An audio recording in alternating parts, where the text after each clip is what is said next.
Here we are in the library of the Royal Australasian College of Physicians, and I think that this is an absolutely fantastic library. It's really the jewel in the crown for the College of Physicians. When the college was inaugurated in 1939, it was the intent of the founding fathers that we have a library. It was written into the Articles of Memorandum that they should establish a library, and in those days, of course, it was very important. Journals and books coming from Europe and Great Britain were so terribly expensive that the average physician really couldn't afford them themselves, and a library was really thought to be an essential part of any learned institutions. The very first librarian was a guy called Leslie Carlishaw, and he was a Sydney graduate, and he went into general practice in the northern suburbs. But he was an amazing man. He had his own book collection, and this really was probably Australia's premium book collection at the time.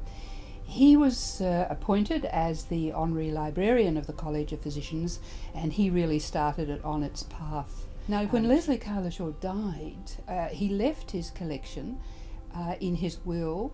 In his will, he actually stipulated that the College of Physicians would get the first dib at the auction of his books.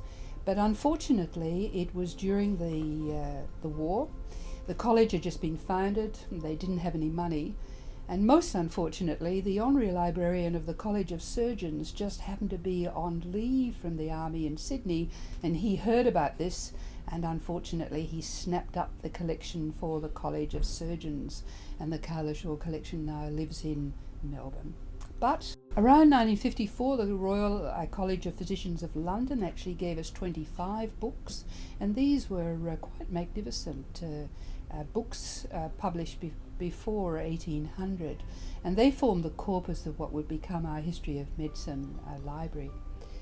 Then we were very fortunate to get an honorary librarian called Sir Edward Ford. Now, Edward Ford was a Melbourne graduate himself, but he came to Sydney after the war as the Professor of Public Health and Tropical Medicine. And he also was an extraordinary collector of books. During his lifetime, he actually gave the college an enormous collection of about 2,000 books.